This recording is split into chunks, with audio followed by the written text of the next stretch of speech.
Covid ನಂತರ ಎಷ್ಟು ಜನ ಉದ್ಯೋಗ ಕಳ್ಕೊಂಡ್ರು. ಆ ನಂತರ ಆ ಬಿಸ್ನೆಸ್ಸನ್ನು ಮತ್ತೆ ಎದ್ದೇಳೋದಕ್ಕೆ ಸುಮಾರು 2-3 ವರ್ಷ ಆಯಿತು. ಸುಮಾರು ಜನ ಆತ್ಮಹತ್ಯೆ ಮಾಡಿಕೊಂಡ್ರು, ಸಾಲ ಮಾಡ್ಕೊಂಡಿರೋರು ಆತ್ಮಹತ್ಯೆ ಮಾಡಿಕೊಂಡ್ರು, ಬೆಂಗಳೂರನ್ನು ಬಿಟ್ಟು ಹೊರಗಡೆ ಓಡೋದ್ರು, ತಲೆಮರೆಸ್ಕೊಂಡ್ರು, ಏನೇನೋ ವಿಚಿತ್ರವಾದಂಥ ವಾತಾವರಣ ಕ್ರಿಯೇಟ್ ಆಗುತ್ತೆ. ಆದ್ದರಿಂದ ಮುಂದಿನ ದೂರದೃಷ್ಟಿ ಕೊರತೆ ಎದ್ದು ಕಾಣ್ತಾ ಇರ್ತಕ್ಕಂಥದ್ದು ಕೇಂದ್ರ ಸರ್ಕಾರದ್ದು. ಅದೇ ರೀತಿಯಲ್ಲಿ ರಾಜ್ಯ ಸರ್ಕಾರಗಳು ನಮ್ಮ ಇತಿಮಿತಿಯನ್ನು ತಿಳ್ಕೊಂಡು ನಮಗೆ ಬರಬೇಕಾದಂಥ ಗ್ಯಾಸ್ ಸಪ್ಲೈಯನ್ನು ಅವರು ಕೂಡಲೇ ಕೇಂದ್ರಕ್ಕೆ ಪತ್ರ ಬರೀಬೇಕು, ಒತ್ತಾಯಿಸಬೇಕು. ನಮಗೆ ಹೆಚ್ಚು ಕಷ್ಟ ಇದೆ, ಅದಕ್ಕೆ ನಮಗೆ ಗ್ಯಾಸ್ ಸಪ್ಲೈ ಕೊಡಿ ಅಂತ ಕೇಳಬೇಕು. ಅದು ಅವರ ಕರ್ತವ್ಯ ಆಗಿರುತ್ತೆ. ಈಗ ನೋಡಿ, ನಮಗೆ ಬೇಕಾಗಿರ್ತಕ್ಕಂಥದ್ದು ಸುಮಾರು 33 ಮೆಟ್ರಿಕ್ ಟನ್ನು.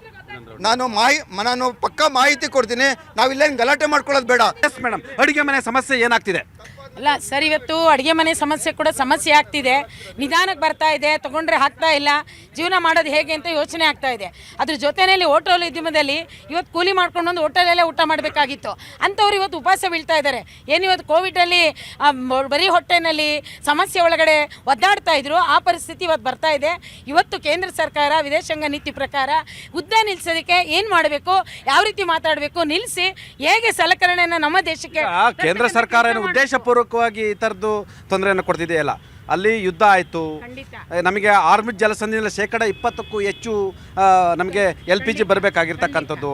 ಇವತ್ತು ಇಡೀ ಜಗತ್ತಿನ ಸುಮಾರು 20 ಕಂಟ್ರಿಗಳು ಪರಸ್ಪರ ಯುದ್ಧವನ್ನು ಮಾಡ್ತಿದ್ದಾವೆ. ನಾವು ಗಲ್ಫ್ ರಾಷ್ಟ್ರವನ್ನು ಹೆಚ್ಚು ಅವಲಂಬನೆ ಮಾಡ್ಕೊಂಡಿರ್ತಕ್ಕಂಥದ್ದು. ನಾನು ಅದಕ್ಕೆ ಹೇಳಿದೆ, ನಮ್ಮ ನೈಸರ್ಗಿಕ ಸಂಪತ್ತನ್ನು ಬಳಸ್ಕೋಬೋದು, ಕಲ್ಲಿದ್ದಲನ್ನು ಅನಿಲವಾಗಿ ಬಳಸ್ಕೊಳ್ತಕ್ಕಂಥದ್ದು, ಜೈವಿಕ ಅನಿಲವನ್ನು ಬಳಸ್ಕೊಳ್ತಕ್ಕಂಥದ್ದು, ಮತ್ತು LPG ಗ್ಯಾಸ್ ಸಿಗ್ತಕ್ಕಂಥ ನಿಕ್ಷೇಪಗಳನ್ನ ಹುಡುಕ್ತಕ್ಕಂಥದ್ದು. ಹಾಗಾಗಿ ನಾವು ಇನ್ವೆಸ್ಟ್ಮೆಂಟ್ ಮಾಡಬೇಕು. 2017ರಲ್ಲಿ ಕೂಡ ಇಂಡಿಯಾದಲ್ಲಿ ಕೂಡ ಒಂದಷ್ಟು ಇನ್ವೆಸ್ಟ್ಮೆಂಟ್ ಸಂಬಂಧಪಟ್ಟ ಒಂದು ಪಾಲಿಸಿಯನ್ನು ತಂದರು. ಅದು ಪಾಲಿಸಿಯಾಗಿ ಉಳಿದಿದೆ ವಿನ ಇವತ್ತು ಆ ಪಾಲಿಸಿ ಎಕ್ಸಿಕ್ಯೂಟ್ ಆಗಲಿಲ್ಲ ಅನ್ನೋದಕ್ಕೆ ಇವತ್ತು ಎಷ್ಟು ಎಫೆಕ್ಟ್ ನಮ್ಮ ಕಣ್ಣು ಮುಂದೆ ಇರ್ತಕ್ಕಂಥದ್ದು. ಖಂಡಿತ ಸರ್, ಈ ಎಫೆಕ್ಟ್ ಆಗ್ತಾ ಇದೆ. ನಮ್ಮಲ್ಲಿ ಏನು ಮಾಡಬೇಕು, ನಮ್ಮಲ್ಲೇ ಉತ್ಪಾದನೆ ಮಾಡುವಂಥ ವ್ಯವಸ್ಥೆಯನ್ನು ಕೂಡ ಮನಗಣಬೇಕು ಕೇಂದ್ರ ಸರ್ಕಾರ. ಜೊತೆಗೆ ಈ ಯುದ್ಧವನ್ನು ನಿಲ್ಲಿಸಲಿಕ್ಕೆ ಒಂದಷ್ಟು ಫೋರ್ಸನ್ನು ತೊಗೊಂಡು ಬರಬೇಕು, ಅವ್ರ ಜೊತೆ ಮಾತಾಡಿ ಹೇಳಿ ಯುದ್ಧ ನಿಲ್ಲಬೇಕು ಅನ್ನೋದು ಒಂದು ಮಾತಾಡಬೇಕು. ಅಮೆರಿಕ ಆಗಿರ್ಬೋದು, ಇಸ್ರೇಲ್, ಇರಾನ್ಗಾಗಿರ್ಬೋದು ಮಾತಾಡಬೇಕು. ಯುದ್ಧದಿಂದ ಆಗ್ತಾ ಇರೋಂಥ ಸಮಸ್ಯೆಯಿಂದ ಇಡೀ ಬೆಲೆ ಏರಿಕೆ, ಜನಸಾಮಾನ್ಯರ ಪರಿಸ್ಥಿತಿ ನಾವು ಬೀದಿಗಿಳಿತಾ ಇದೆ. ಇವತ್ತು ಆಹಾರ ಇಲ್ಲದೆ ಸಾಯುವಂಥ ಹಾಹಾಕಾರ ಬರುವಂಥ ಸಂದರ್ಭ ಬಂದಿದೆ. ಮನೋರೆ, ಆತ್ಮನಿರ್ಭರ್ ಬಗ್ಗೆ ತಾವು ಮಾತಾಡ್ತೀರಾ, ಉದ್ದುದ್ದ ಭಾಷಣವನ್ನು ಮಾಡ್ತೀರಾ, ಗಂಟೆಗಟ್ಟಲೆ ಲೆಕ್ಚರಿಂಗನ್ನು ಕೊಡ್ತೀರಾ. ಆ ಆತ್ಮನಿರ್ಭರ್ ಬಗ್ಗೆ ಈಗ ಎಷ್ಟು ಅವಶ್ಯಕತೆ ಇದೆ ಅನ್ನೋದು ಈಗ ಅರ್ಥ ಆಗ್ತಿದೆಯಲ್ಲ. ಅದು ಪುಸ್ತಕದ ಬದನೆಕಾಯಿಯಾಗಿ ಉಳಿತಾ, ಅಥವಾ ಇಂಥ ಸಂದರ್ಭದಲ್ಲಿ ಆತ್ಮನಿರ್ಭರ್ ಏನಾದರೂ ಆಗಿದ್ದರೆ, ಇಂಥ ಸಂದರ್ಭದಲ್ಲಿ ನೀವು ಆಪ್ನವರು, ಕಾಂಗ್ರೆಸ್ನವರು, ಕಮ್ಯುನಿಸ್ಟರು, ಹೋಟೆಲ್ ಉದ್ಯಮದವರು ನಿಮ್ಮನ್ನು ದೂಷಣೆ ಮಾಡ್ತಕ್ಕಂಥ ಪರಿಸ್ಥಿತಿ ಇರ್ತಿರ್ಲಿಲ್ಲ ಅಲ್ವಾ? ಸರ್, ಇದಕ್ಕೆ ಮೂಲ ಕಾರಣಕರ್ತರು ಯಾರು ಅಂದರೆ ಕಾಂಗ್ರೆಸ್ಸಿಗರು. ಅಲ್ಲ, ರಾಜಕೀಯ ಮಾಡಬೇಡಿ. ಒಂದೇ ನಿಮಿಷ ಹೇಳ, ನಿಮ್ಮ ಸಮಸ್ಯೆ ಹೇಳಿ. ಒಂದೇ ನಿಮಿಷ. ಸಮಸ್ಯೆ ಇದೆ ಸರ್, ಸಮಸ್ಯೆ ಇಲ್ಲ ಅಂತ ನಾನು ಹೇಳ್ತಿಲ್ಲ. ಅದು ಕೇಂದ್ರ ಸರ್ಕಾರ ಸಹ ಒಪ್ಕೊಂಡಿದೆ, ರಾಜ್ಯ ಸರ್ಕಾರ ಒಪ್ಕೊಂಡಿದೆ. ಅದನ್ನ ಎತ್ತಿಟ್ಕೊಂಡು ರಾಜ್ಯ ಸರ್ಕಾರ ರಾಜಕೀಯ ಮಾಡ್ತಿದೆ. ಏನಾದ್ರು ನೋಡಿ ಸರ್, ಈಗ ಮನೆ ಗೃಹ ಬಳಕೆ ಅದರಲ್ಲಿ ಯಾವುದೇ ರೀತಿ ಸಮಸ್ಯೆ ಇಲ್ಲ. ಇನ್ನೊಂದು ಏನು ಅಂದರೆ ಜನಸಾಮಾನ್ಯರು ಸಹ ಅರ್ಥ ಮಾಡ್ಕೋಬೇಕು. ಜನಸಾಮಾನ್ಯರಿಗೆ ಕಾಂಗ್ರೆಸ್ಸಿಂದ ಆತಂಕ ಹುಟ್ಟಿದೆ. ಏನು ಅಂದರೆ ಬುಕ್ ಮೇಲೆ ಅದೊಂದು ಸ್ಟ್ರಕ್ ಆಗಿದೆ ಸರ್, ಅದರಿಂದ ಒಂದು ಸಮಸ್ಯೆ ಉಂಟಾಗಿದೆ. ಜೊತೆಗೆ ನೋಡಿ, ಈ ಕಳ್ಳ ಸಂತೆಯಲ್ಲಿ ಮಾರಾಟವಾಗ್ತಿದೆ ಸರ್. ಪ್ರತಿಯೊಂದು ಏಜೆನ್ಸಿಲಿ ನೋಡಿ, ಬ್ಲ್ಯಾಕಲ್ಲಿ 3,000, 4,000, 5,000 ಆ ರೀತಿ ಮಾರಾಟ ಆಗ್ತಿದೆ. ಅದರಿಂದ ಸಮಸ್ಯೆ ಆಗ್ತಿದೆ ಅಷ್ಟೇ. ಇದಕ್ಕೆ ಏನು ಗೊತ್ತಾ ಸರ್, ಕೇಂದ್ರದಿಂದ ಮಿಲಿಟರಿ ಕರ್ಸ್ಬಿಟ್ಟು ಹಿಡಿಯೋಕ್ಕಾಗುತ್ತಾ ಸರ್? ಲೋಕಲ್ ಇರ್ತಕ್ಕಂಥ ರಾಜ್ಯ ಸರ್ಕಾರದಲ್ಲಿ ಪೊಲೀಸ್ ಅವ್ರು ಏನವ್ರೆ, ಅವ್ರ ವಿರುದ್ಧ ಅವರು ತನಿಖೆ ಮಾಡಿ ಅವ್ರನ್ನ ಹಿಡ್ದು ಯಾವ ಕಾನೂನು ರೀತಿ ಕ್ರಮ ಸೀಸ್ ಮಾಡಿದ್ರೆ ಸಮಸ್ಯೆ ಕಳ್ಳಸಂತೆಯಲ್ಲಿ ಏನೇ ನಡೀತಿದೆಯಲ್ಲ ಸರ್, ಅದಕ್ಕೆ ಪರಿಹಾರ ಸಿಕ್ಕಿದ್ರೆ ಜನಸಾಮಾನ್ಯರು ಆರಾಮಾಗಿ ಉಸಿರಾಡ್ಬೋದು. ಕಾಂಗ್ರೆಸ್ಸಿಗರು ಮೊದಲಿಗೆ ರಾಜಕೀಯ ಮಾಡೋದನ್ನ ಬಿಡಬೇಕು. ಅವ್ರು ಹೇಳ್ತಾರೆ, ನಿಮ್ಮ ಆರ್ಥಿಕ ನೀತಿ, ವಿದೇಶಾಂಗ ನೀತಿ ಫೇಲ್ಯೂರ್ ಆದರೆ ಈ ಥರ ಆಗುತ್ತೆ ಅಂತೇಳಿ. ನಾನು ಹೇಳ್ದೆ, ಈಗ ಆತ್ಮನಿರ್ಭರ್ ಬಗ್ಗೆ ನೀವು ಮಾತನಾಡ್ತೀರಾ, ಭಾಷಣ ಮಾಡ್ತೀರಾ. ಇವತ್ತು ಇಲ್ಲಿರ್ತಕ್ಕಂಥ ಸಂಪನ್ಮೂಲವನ್ನು ಬಳಸ್ಕೊಂಡು ನಾವು ಇಂಥ ಸಂದರ್ಭದಲ್ಲಿ ನಾವು ಎಷ್ಟು ಅನುಕೂಲ ಆಗುತ್ತೆ ಅನ್ನೋದು ಇವತ್ತು ಜಗತ್ತಿಗೆ ಗೊತ್ತಾಗ್ತಿರ್ತಕ್ಕಂಥದ್ದು. ನಾವು ಗಲ್ಫ್ ರಾಷ್ಟ್ರಗಳಿಗೆ ಎಷ್ಟು ನಾವು ಬೇರೆ ಬೇರೆ ದೇಶಗಳ ಮೇಲೆ ಡಿಪೆಂಡ್ ಆಗಿದ್ದೀವಿ ಅನ್ನೋದು ಇವತ್ತು ಭಯ ಆಗುತ್ತೆ, ಹೌದಲ್ವಾ? ನಿಮಗೆ ಇನ್ನೊಂದು ಸ್ವಲ್ಪ ದಿವಸ, ಇನ್ನು 2 ವಾರ ಯುದ್ಧ ನಡೆದ್ರೆ ನಿಮ್ಮ ಮನೆಯಲ್ಲೂ ಕೂಡ ಗ್ಯಾಸ್ ಖಾಲಿ ಆಗುತ್ತೆ. ನಿಮ್ಮ ಹೆಂಡತಿ ನಿಮ್ಮನ್ನು ಸುಮ್ಮನೆ ಬಿಡಲ್ಲ, ನಾನು BJP ಅಂದರೆ ಸುಮ್ಮನೆ ಬಿಡಲ್ಲ ಅಂಥ ಸ್ಥಿತಿ ನಿರ್ಮಾಣ ಆಗುತ್ತೆ. ಎಸ್, ಅಲ್ಲಿ ಯುದ್ಧ ಆಗ್ತಿದೆ, ಹಲವಾರು ಕಾರಣಗಳಿರ್ತಕ್ಕಂಥದ್ದು. ಆದರೆ ನಾವು ಪೂರ್ವ ತಯಾರಿ ಅನ್ನೋದು ಇರಬೇಕಲ್ವಾ? ವಿದೇಶಾಂಗ ನೀತಿ, ಇಂಟೆಲಿಜೆನ್ಸು ಇವೆಲ್ಲವೂ ಕೂಡ ಇರೋದು ಯಾಕೆ ಹೇಳಿ? ಒಂದು ದೇಶದಲ್ಲಿ ಯುದ್ಧ ಆಗುತ್ತೆ, ಸಮಸ್ಯೆ ಆಗುತ್ತೆ ಅಂತ ಹೇಳಿದ್ರೆ ಮೊದಲೇ ಅದನ್ನೆಲ್ಲ ತಿಳಿಸಿ ನಮಗೇನು ಬೇಕು ಅದನ್ನು ಸರಕು ಸಾಗಣೆ ವ್ಯವಸ್ಥೆಯನ್ನು ರೆಡಿ ಮಾಡ್ಕೋಬೇಕಲ್ವಾ? ಸರ್, ಇವತ್ತು ಇಡೀ ದೇಶದಲ್ಲಿ ಒಂದು ಉತ್ತಮ ಆರ್ಥಿಕತೆ ಇರೋದ್ರಿಂದಲೇ ಇವತ್ತು ಇಷ್ಟು ಒಂದು ಮ್ಯಾನೇಜ್ಮೆಂಟನ್ನು ಆಗ್ತಾ ಇರ್ತಕ್ಕಂಥದ್ದು. ಇಲ್ಲ ಅಂದರೆ ದೇಶದ ಪರಿಸ್ಥಿತಿ ಅಲ್ಲೋಲ ಕಲ್ಲೋಲ ಆಗ್ತಾ ಇತ್ತು. ಇದ್ರ ಜೊತೆಯಲ್ಲಿ ವಿದೇಶಾಂಗ ನೀತಿ ಒಳ್ಳೆ ಸಂಬಂಧ ಇರೋದ್ರಿಂದ, ಒಳ್ಳೆ ವ್ಯವಸ್ಥೆ ಇರೋದ್ರಿಂದ ಇವತ್ತು ನಿನ್ನೆ ಏನು 2 ಹಡಗುಗಳು ಅನಿಲ ಬಂತಲ್ಲ, ಆ ಒಂದು ಉತ್ತಮ ಸಂಬಂಧದಿಂದಲೇ ಇವತ್ತು ಬಂದಿರತಕ್ಕಂಥದ್ದು. ಸರ್, ಇವತ್ತು ಯುದ್ಧ ನಡೀತಾ ಇರತಕ್ಕಂಥದ್ದು ಅಮೇರಿಕ ಮತ್ತು ಇರಾನು. ಈ ಸಮಸ್ಯೆ ಅನ್ನೋದು ಭಾರತಕ್ಕೆ ಮಾತ್ರ ಒದಗಿ ಬಂದಿರತಕ್ಕಂಥದ್ದಲ್ಲ, ಇಡೀ ಪ್ರಪಂಚದಲ್ಲಿ ಯಾವ್ಯಾವ ದೇಶಗಳಿದೆ, ಯಾವ್ಯಾವ ಕಂಟ್ರಿಗಳಿದೆ, ಎಲ್ಲದಕ್ಕೂ ಸಮಸ್ಯೆ ಇರ್ತಕ್ಕಂಥದ್ದು. ಅದರಲ್ಲೂ ಕೂಡ ಭಾರತ ಉತ್ತಮವಾಗಿ ಹ್ಯಾಂಡ್ಲ್ ಮಾಡ್ಕೊಂಡು ಜನರಿಗೆ ತೊಂದರೆ ಆಗಬಾರ್ದು ಅಂತ ಹೇಳ್ಬಿಟ್ಟು ಒಂದು ವ್ಯವಸ್ಥಿತವಾದ ಸಪ್ಲೈಯನ್ನು ಮಾಡ್ಕೊಂಡು ಕೊಡ್ತಾ ಇದ್ರು. ಇವತ್ತು ಕಾಳಸಂತೆ ಅನ್ನೋದು ಸೃಷ್ಟಿಯಾಗಿದೆ. ಸರ್, ಇವತ್ತು ನಾವು ದುಡ್ಡು ಕೊಟ್ಟರೆ ಸಿಗ್ತಾ ಇಲ್ಲ, ಆನ್ಲೈನ್ ಬುಕ್ ಮಾಡೋದು ಸಿಗ್ತಾ ಇಲ್ಲ ಅನ್ನೋದು. ಕಾಳಸಂತೆಯಲ್ಲಿ ಗ್ಯಾಸ್ ಹೆಂಗೆ ಸಿಗುತ್ತೆ? ದುಡ್ಡು ಜಾಸ್ತಿ ಕೊಡ್ತೀವಿ ಅಂತಂದರೆ ಗ್ಯಾಸ್ ಸಿಗುತ್ತೆ, ದುಡ್ಡು ಕಮ್ಮಿ ಕೊಡ್ತೀವಿ ಅಂದರೆ ಸಿಗಲ್ಲ ಅಂದರೆ ಕಾರಣಕರ್ತರು ಇವತ್ತು ವಿರೋಧ ಪಕ್ಷ ಕಾಂಗ್ರೆಸ್ ಅವರು ಮತ್ತೆ ಆಮ್ ಆದ್ಮಿ ಇರ್ತಕ್ಕಂಥವ್ರು ಅವರು ಕಾಳಸಂತೆಯಲ್ಲಿ ಮಾಡ್ತಾ ಇದ್ದಾರೆ.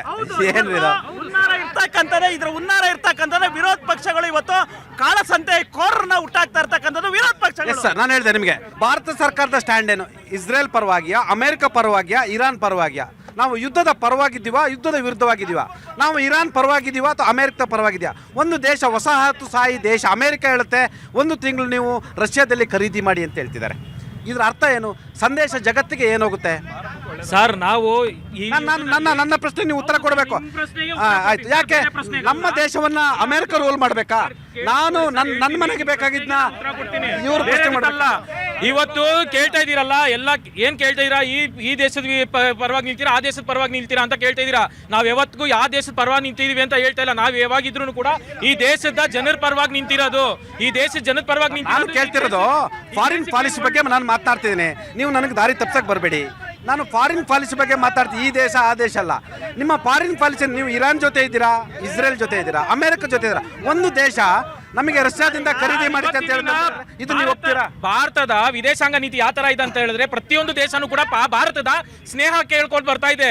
ಅದ್ರಲ್ಲಿ ಹೋಗ್ಬಿಟ್ಟು ನಾವ್ ಯಾವ್ದೋ ಒಂದು ಬೇಕಂತ ಹೇಳ್ಬಿಟ್ಟು ಯಾವ್ದೋ ಒಂದು ದೇಶ ಯುದ್ಧದಲ್ಲಿ ನಾವು ಸಿಗಾಕೊಂಡು ನಮ್ಮ ದೇಶದ ಜನಕ್ಕೆ ಆತಂಕ ತರುವಂತ ವಿಷಯ ನಾವು ಮಾಡಕ್ ಹೋಗಲ್ಲ. ನಮ್ಮ ದೇಶದಲ್ಲಿ ನಮ್ಮ ನಾಯಕತ್ವ ಯಾವ ತರ ಇದೆ ಅಂತ ಹೇಳಿದ್ರೆ, ಇವತ್ತು ಜಗತ್ತಿನಲ್ಲಿ ಎಲ್ಲಾ ದೇಶಗಳು ಏನಂತೇಳಿ ಒಂದಲ್ಲ ಒಂದು ರೀತಿ ಯುದ್ಧಗಳಲ್ಲಿ ತೊಡಗಿಸ್ಕೊಂಡಿದೆ. ಒಂದು ಆಂತರಿಕ ಯುದ್ಧ ಆಗಿರ್ಬೋದು, ಈಚೆ ಆದ್ರೂ ಯುದ್ಧ, ಬೇರೆ ದೇಶದ ಮೇಲೆ ಯುದ್ಧ ಮಾಡ್ಬೋದು. ಆದ್ರೆ ಇವತ್ತು ನಮ್ಮ ದೇಶದಲ್ಲಿ ಜನರು ಆರಾಮಾಗೆ ಮಲಗಿದ್ದಾರೆ ಮನೆಯಲ್ಲಿ.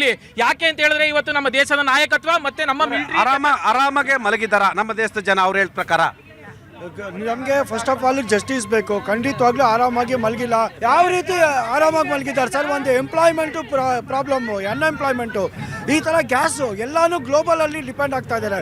ಇದೇ ಬಯೋಗ್ಯಾಸು ಏನಾದರೂ ಅವರು ಒಂದು 2 ತಿಂಗಳು ಮುಂಚೆ 3 ತಿಂಗಳು ಮುಂಚೆ ಪ್ಲ್ಯಾನ್ ಮಾಡಿದರೆ 31 ದಿನದಲ್ಲಿ ಬಯೋಗ್ಯಾಸ್ ಉತ್ಪನ್ನವಾಗಿ ಎಷ್ಟೋ ಮನೆಗಳಿಗೆ ಪೈಪ್ಲೈನ್ ಮುಖಾಂತರ ಇದಾಗ್ಬೋದಾಗಿತ್ತು, ಸಪ್ಲೈ ಆಗ್ಬೋದಾಗಿತ್ತು.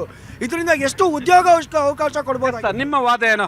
ಇಲ್ಲ, ನಾವು ಎಲ್ಲ ರಾಷ್ಟ್ರಗಳ ಜೊತೆ ಚೆನ್ನಾಗಿದ್ವಿ, ಆ ಸಂಬಂಧದಿಂದ 2 ಹಡಗು ಬರ್ತದೆ. 2 ಹಡಗು 90,000 ಮೆಟ್ರಿಕ್ ಟನ್ ತರ್ತಾ ಇದೆ. 2 ಹಡಗು ಅಷ್ಟೇ, ಒಂದೊಂದು ಹಡಗಲ್ಲಿ 90,000 ಮೆಟ್ರಿಕ್ ಟನ್. ನಮಗೆ ಒಂದು ದಿನಕ್ಕೆ ಬೇಕಾಗಿರ್ತಕ್ಕಂಥ ಈ ದೇಶಕ್ಕೆ 80,000 ಮೆಟ್ರಿಕ್ ಟನ್ ಗ್ಯಾಸ್ ಅಂತ ತಮಗೆ ಗೊತ್ತಿರಲಿ. ಅದು ಬಿಟ್ಟು ನೀವು, ನಾನು ಹೇಳ್ತಿದ್ದು ವೈಜ್ಞಾನಿಕವಾಗಿ, ರಚನಾತ್ಮಕವಾಗಿ, ಆರ್ಥಿಕತೆಯಿಂದ, ವಿದೇಶಾಂಗ ನೀತಿಯಿಂದ ನೀವು ಚರ್ಚೆ ಮಾಡಿ. ಇದಕ್ಕೆ ರಾಜಕಾರಣ ಮಾಡಲ್ಲ. ನಮ್ಮ ದೇಶಕ್ಕೆ ನೀವು 80,000 ಮೆಟ್ರಿಕ್ ಟನ್ ಅಂತ ಹೇಳ್ತಾ ಇದ್ದೀರಿ. ಸ್ವದೇಶಿಯಲ್ಲಿ ಎಷ್ಟು ಪ್ರೊಡಕ್ಷನ್ ಆಗ್ತಾ ಇದೆ? 40% ನಮ್ಮಲ್ಲಿ ಪ್ರೊಡಕ್ಷನ್ ಆಗ್ತಾ ಇದೆ. 60% ರೀ, ಮಾಹಿತಿ ತಿಳ್ಕೊಂಬರ್ರಿ. ಸುಮ್ಮನೆ ಬುಳ್ಳೆ ಬಿಡಬೇಡಿ. ಬಂದಿಲ್ಲಿ ನನಗೆ ಗೊತ್ತಿದೆ, ನಾನು ಸುಮ್ಮನೆ ಬುಳ್ಳೆ ಬಿಡಲ್ಲ. 40% ಪ್ರೊಡಕ್ಷನ್ ಆಗುತ್ತೆ. ಇನ್ನು ಬೇಕಾಗಿರೋದು 60% ನಮಗೆ ಇಂಪೋರ್ಟ್ ಮಾಡ್ಕೊಳ್ತೀವಿ. ಸೊ ಈಗ ನಮಗೆ 3 ಹಡಗು ಬಂದಿದೆ. ಅದು ನಂದಾದೇವಿ, ಶಿಲಾಂಗ್ ಆಗಿರ್ಬೋದು, 3 ಹಡಗು ಬರ್ತಾ ಇದೆ. ಪ್ರಪ್ರಥಮ ಬಾರಿಗೆ ಇವತ್ತು ಭಾರತ ಸಮಸ್ಯೆನಲ್ಲಿದ್ದಾಗ ನಮ್ಮ ನೌಕೆಗಳು, ಯುದ್ಧ ನೌಕೆಗಳು ಹೋಗಿ ಹರ್ಮುಜ್ ಜಲಸಂಧಿಯ ಮುಖಾಂತರ ನಮ್ಮ ನೌಕೆಗಳು ಆರಾಮಾಗಿ ಬರ್ತಾ ಇದ್ದಾವೆ. ಯಾವುದೇ ದೇಶದ ಹಡಗುಗಳು ಆಚೆ ಹೋಗ್ತಾ ಇಲ್ಲ. ಇದಕ್ಕೆ ಕಾರಣ ಈ ದೇಶ ತುಂಬಾ ಆರ್ಥಿಕವಾಗಿ ಹಾಗೂ ಸದೃಢವಾದ ಕೈಗಳಲ್ಲಿರೋದಕ್ಕೆ ಕಾರಣ. ಇದೇ ರೀತಿ 1991 ಸಮಸ್ಯೆ ಆದಾಗ 91ರಲ್ಲಿ ಬರೀ 5 ದಿವಸಕ್ಕೆ ನಮ್ಮ ಹತ್ರ ಸ್ಟಾಕ್ ಇರಲಿಲ್ಲ. 5 ದಿವಸಕ್ಕೆ ಪೆಟ್ರೋಲ್ ಹಾಕಾರಾಗೋಗಿತ್ತು. ಇವತ್ತು ನಾವು ಸ್ಟಾಕ್ ಇಟ್ಕೊಂಡಿರ್ತಕ್ಕಂಥದ್ದು 75-80 ದಿವಸದವರೆಗೂ ಆಯಿಲ್ ಅನ್ನ ನಾವು ಇಟ್ಕೊಂಡಿದೀವಿ. ಅದೇ ಕಾರಣಕ್ಕೋಸ್ಕರ ಭಾರತದ ಆಯಿಲ್ ರೇಟ್ ಜಾಸ್ತಿ ಆಗಿಲ್ಲ, ಪೆಟ್ರೋಲ್ ಡೀಸೆಲ್ ರೇಟ್ ಜಾಸ್ತಿ ಆಗಿಲ್ಲ. ಇನ್ನು ಗ್ಯಾಸ್ ರೇಟ್ 60 ರೂಪಾಯಿ ಮಾರಿದ್ರಲ್ಲ, ಅದೇನದು? ನಾನು ಹೇಳ್ತೀನಿ, ಸರ್, ನಾವು LPG ಅನ್ನ ಇಂಪೋರ್ಟ್ ಮಾಡ್ಕೊಳ್ತೀವಿ ಮ್ಯಾಕ್ಸಿಮಮ್. ಆದ್ರೆ ಆಯಿಲ್ ಪ್ರೊಡಕ್ಷನ್ ನಮ್ಮಲ್ಲಿ ಇರೋದ್ರಿಂದ, ಅಂದ್ರೆ ರಿಸರ್ವ್ ಇರೋದ್ರಿಂದ 75 ದಿವಸದವರೆಗೂ ಸಮಸ್ಯೆ ಇಲ್ಲ. LPG ಹೇಳಿದ್ರಿ ಸರ್. LPG ಸಮಸ್ಯೆ ಆಗ್ಲಿಕ್ಕೆ ಕಾರಣ ಏನು? ಈ ದೇಶದ ಎಲ್ಲೆಲ್ಲಿ ಕಾಂಗ್ರೆಸ್ ಆಡಳಿತ ಇದೆಯೋ ಆ ದೇಶಗಳಲ್ಲಿ ರಾಜ್ಯಗಳಲ್ಲಿ ಯಾಕೆ ಸಮಸ್ಯೆ ಆಗ್ತಾ ಇದೆ ಅಂದ್ರೆ ಇಲ್ಲಿ ಕಾಳಸಂತೆಯಲ್ಲಿ ಮಾರುಕಟ್ಟೆ ಮಾಡ್ತಾ ಇರ್ತಕ್ಕಂಥದ್ದು ಯಾರು? ಕಾಂಗ್ರೆಸ್ನವರು. ಮಹಾರಾಷ್ಟ್ರದಲ್ಲಿ ಸಮಸ್ಯೆ ಇಲ್ಲ, ಮಧ್ಯಪ್ರದೇಶದ ಸಮಸ್ಯೆ ಇಲ್ಲ, ಗುಜರಾತ್ ಅಲ್ಲಿ ಇಲ್ಲ, ರಾಜಸ್ಥಾನದಲ್ಲಿ ಇಲ್ಲ, ಬೆಂಗಳೂರಲ್ಲಿ ಆಗ್ತಾ ಇದೆ, ಹೈದರಾಬಾದ್ ಅಲ್ಲಿ ಆಗ್ತಾ ಇದೆ, ಹಿಮಾಚಲ್ ಪ್ರದೇಶದಲ್ಲಿ ಆಗ್ತಾ ಇದೆ. ಲೂಟಿ ಕೋರ್ ಯಾರು? ಗ್ಯಾಸ್ ಕದೀತಾ ಇರೋರು ಯಾರು? ಕಾಂಗ್ರೆಸ್ನವರು. ಈಗ ಕಾಂಗ್ರೆಸ್ನವರು ಗ್ಯಾಸ್ ಕದೀತಿದ್ದಾರೆ ಅಂತ ಹೇಳಿದ್ರು. ಅವ್ರು ಹೇಳಿದ್ರು ಮಹಾರಾಷ್ಟ್ರದಲ್ಲಿ ಇಂಥ ಸಮಸ್ಯೆ ಇಲ್ಲ, ಮಧ್ಯಪ್ರದೇಶದಲ್ಲಿ ಇಂಥ ಸಮಸ್ಯೆ ಇಲ್ಲ, ರಾಜಸ್ಥಾನ ಸಮಸ್ಯೆ ಇಲ್ಲ ಅಂತ ಹೇಳಿದ್ರು. ಕರ್ನಾಟಕದಲ್ಲಿ ಈ ಥರ ಸಮಸ್ಯೆಯನ್ನು ಸೃಷ್ಟಿ ಮಾಡಿದ್ರು ಅಂತ ಹೇಳಿದ್ರು ಸನ್ಮಾನ್ಯರು. ಮಹಾರಾಷ್ಟ್ರದಲ್ಲಿ LPG ಬಳಕೆ 5%, ಬರೀ 5% ಅಲ್ಲಿ ಸಿಗ್ತಾ ಇರೋದು. ನಮ್ಮ ಕರ್ನಾಟಕದಲ್ಲಿ 14% ಸಿಗ್ತಾ ಇರೋದು.